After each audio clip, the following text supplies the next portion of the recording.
मौर्य काल की रहस्यमयी रानी सुंदरी की कहानी। अंधेरी रात, सन्नाटे का राज और एक छायामूर्ति महल के गुप्त द्वार पर खड़ी थी। उसकी आंखों में भय नहीं बल्कि एक अनकहा रहस्य झलक रहा था।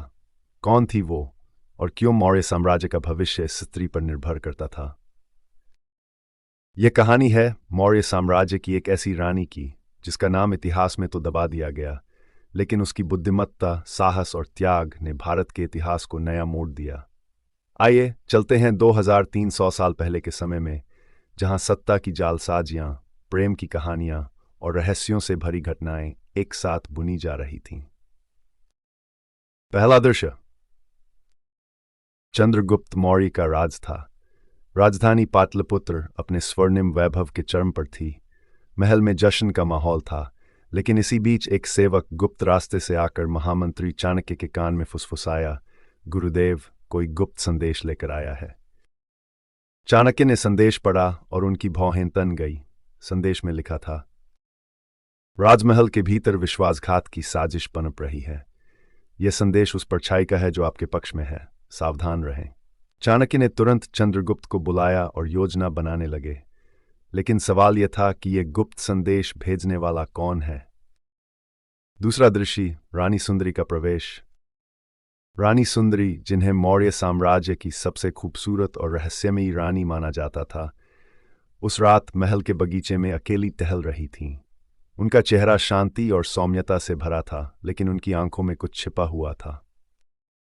जब चाणक्य ने चंद्रगुप्त से सुंदरी का जिक्र किया तो चंद्रगुप्त बोले, गुरुदेव, सुंदरी मेरी रानी है, परंतु वह हमेशा मौन रहती हैं। उनके बारे में कुछ भी निश्चित रूप से कहना कठिन है। चाणक्य ने कहा, मौन अक्सर रहस्यों को छिपाने का सबसे बड़ा आवरण होता है। हमें उनकी गतिविधियों पर नजर रखनी होगी। तीसरा दृश्य गुप्त सुरंग का रहस्य। एक रात चाणक्य ने सुंदरी का पीछा करने का निश्चय किया। उन्होंने देखा कि रानी महल की एक गुप्त सुरंग में प्रवेश कर रही हैं। सुरंग अंधेरे में समा रही थी, लेकिन सुंदरी ने बिना किसी भय के आगे बढ़ना जारी रखा। सुरंग के दूसरे छोर पर पहुंचकर सुंदरी एक साधारण झोपड़ी में गई, जहां कुछ साधु वेशधारी लोग पहले से इंतजार कर रहे थे। उन लोगों ने कहा, रानी, समय आ गया है, साजिशकार महल के भीतर हैं। उन्हें पहचानकर योजना विफल करनी होगी। सुंदरी ने कहा, मैंने पता कर लिया है, परंतु अगर मैं पकड़ी गई तो मौर्य साम्राज्य खतरे में पड़ सकता है। चौथा दृश्य सत्य का उद्घाटन। चाणक्य ने अगले दिन सुंदरी को बुलाया। उन्होंने सीधे पूछा, रानी, महल में आपकी हरकतें संदिग्ध हैं। सच बताइए, आप किसके लिए काम कर रही हैं?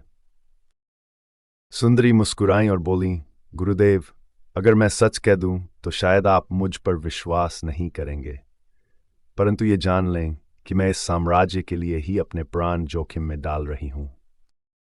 सुंदरी ने खुलासा किया कि महल के भीतर कुछ मंत्री और राजकुमार चंद्रगुप्त को हटाकर सत्ता हथियाने की साजिश रच रहे थे।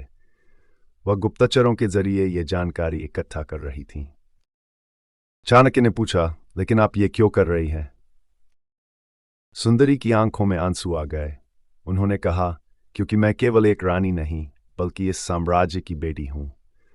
मैं ये सब इसलिए कर रही हूं ताकि इतिहास मुझे कायर न कहे। पांचवा दृश्य साजिश का अंत। चाणक्य ने सुंदरी की योजना में उनका साथ दिया। एक भव्य भोज का आयोजन किया गया, जिसमें सभी मंत्री और साजिशकर्ता शामिल हुए।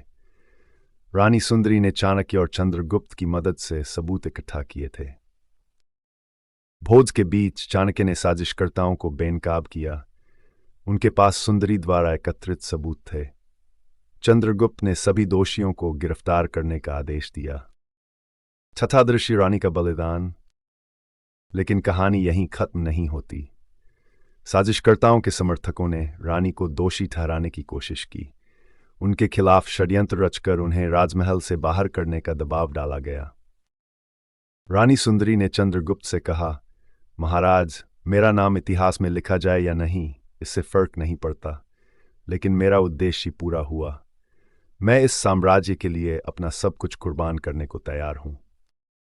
सुंदरी ने चुपचाप महल छोड़ दिया और जीवन भर गुमनामी में रहीं, लेकिन उनका बलिदान मौर्य साम्राज्य को बचा गया। आज भी पाटलिपुत्र के खंडहरों में रानी सुंदरी के किस्से सुने जाते हैं।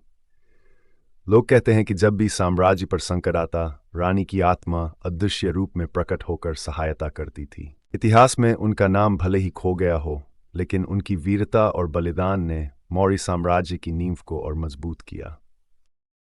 तो क्या आप भी मानते हैं कि इतिहास में गुमनाम नायकों के बलिदान ने भारत को महान बनाया?